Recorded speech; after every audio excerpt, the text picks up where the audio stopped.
buenos días o muy buenas tardes. Espero que se la estén pasando bien en este inicio de fin de semana. Dios los bendiga a todos. El tema de hoy va a ser acerca de los milagros de Dios, ya que ha habido gente en las redes sociales publicando memes preguntándose ¿dónde están aquellos pastores que hacen milagros y sanan a los enfermos? Los milagros que aparecen en la Biblia, tanto en el Antiguo como en el Nuevo Testamento, sucedieron ante los ojos de los habitantes en que Dios y Jesús decidieron mostrar su poder y autoridad para hacerlos. Es decir, solo ellos tienen el poder de hacer milagros ante los ojos de todos, incluyendo nosotros. Algunos de los milagros del Antiguo Testamento, solo por mencionar algunos, fue cuando Moisés abrió el mar en dos para poder escapar el pueblo de Israel del ejército de Faraón que los venían persiguiendo. Esto lo vemos en el libro de Éxodo, capítulo 14. Otro más cuando Jehová salvó del horno de fuego a Cedrac, Mesac y Abed-nego. Esto lo vemos en Daniel 3:26. También salvó a Daniel de los leones. Esto lo vemos en Daniel capítulo 6, versículos 21 y 22. En fin, en este pequeño video no se podrían nombrar todos los milagros que hizo Dios en el Antiguo Testamento. Pero uno de los mayores milagros efectuados por Dios es la concepción de María por medio del Espíritu Santo. De ahí nació nuestro Salvador, Jesús. En el Nuevo Testamento, Jesús fue el principal protagonista de los milagros efectuados durante su caminar por la tierra y aún después de su muerte y resurrección. En las bodas de Caná, cuando el vino se acabó, Jesús tuvo su primer milagro. Convirtió el agua en vino. Esto lo vemos en Juan capítulo 2. También multiplicó los panes y los peces para alimentar a 5,000 hombres, no contando mujeres y niños. Esto lo vemos en Mateo capítulo 14. Calmó la tempestad cuando los discípulos estaban con él en la barca. Y Jesús, con toda autoridad, calmó las aguas. Esto lo vemos en Mateo capítulo 8.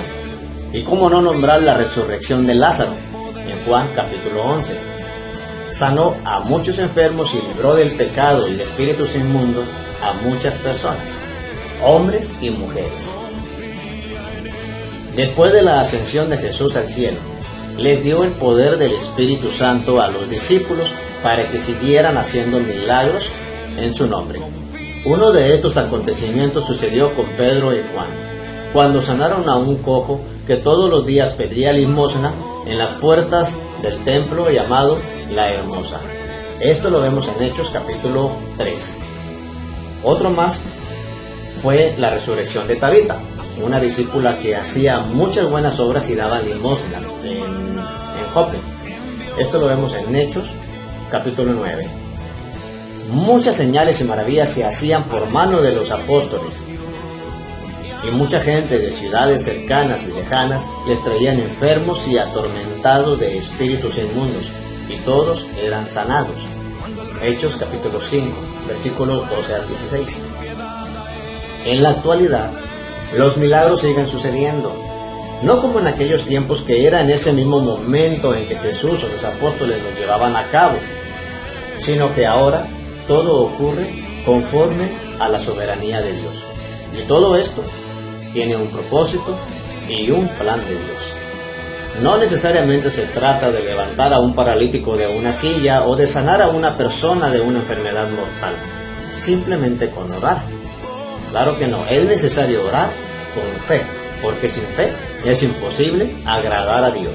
Esto lo dice en Hebreos capítulo 11, versículo 6. ¿Conoce usted algún milagro de Dios?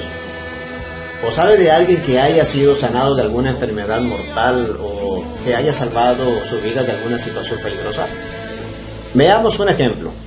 Supongamos que usted provoca un accidente automovilístico en el cual se ve envuelto su hijo y queda a punto de morir postrado en la cama de un hospital. Después de algunos días de luchar contra la muerte, usted se resigna y se rinde a Dios pidiéndole en oración fervientemente que le salve la vida de su hijo. Pasaron días, semanas, tal vez meses, y Dios se le concede contestar su oración. porque él ha visto su fe puesta en él y sana a su hijo, lo salva de la muerte.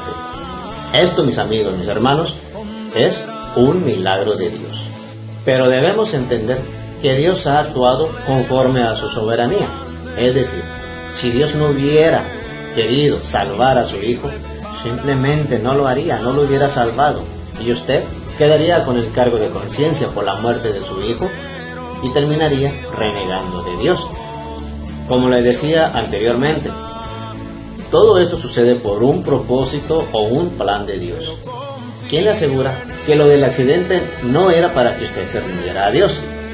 Y si fue así, ahí tenemos otro milagro en usted. Y la gente que está a su alrededor lo va a notar y podrá creer también en los milagros. La palabra de Dios dice en Santiago capítulo 5, versículos 14 y 15. Se lo voy a leer. ¿Está alguno enfermo entre vosotros? Llame a los ancianos de la iglesia y oren por él, ungiéndole con aceite en el nombre del Señor. Y la oración de fe salvará al enfermo, y el Señor lo levantará. Y si hubiere cometido pecados, le serán perdonados. Esto lo dice muy claramente la Biblia en Santiago 5, 14 al 15. Debemos tener en cuenta que, aunque muchos pastores y creyentes declaren o decreten sanidad sobre los enfermos, es Dios quien actúa conforme a su soberanía por el Espíritu Santo. Si Dios desea sanar a la persona, lo hará en el tiempo y la manera que Él disponga. No podemos sobrepasar la autoridad de Dios y de su Hijo. Ahora que ya sabes cómo trabaja la soberanía de Dios respecto a los milagros, ¿ya te pusiste a pensar si en tu vida ha habido algún milagro, algún cambio?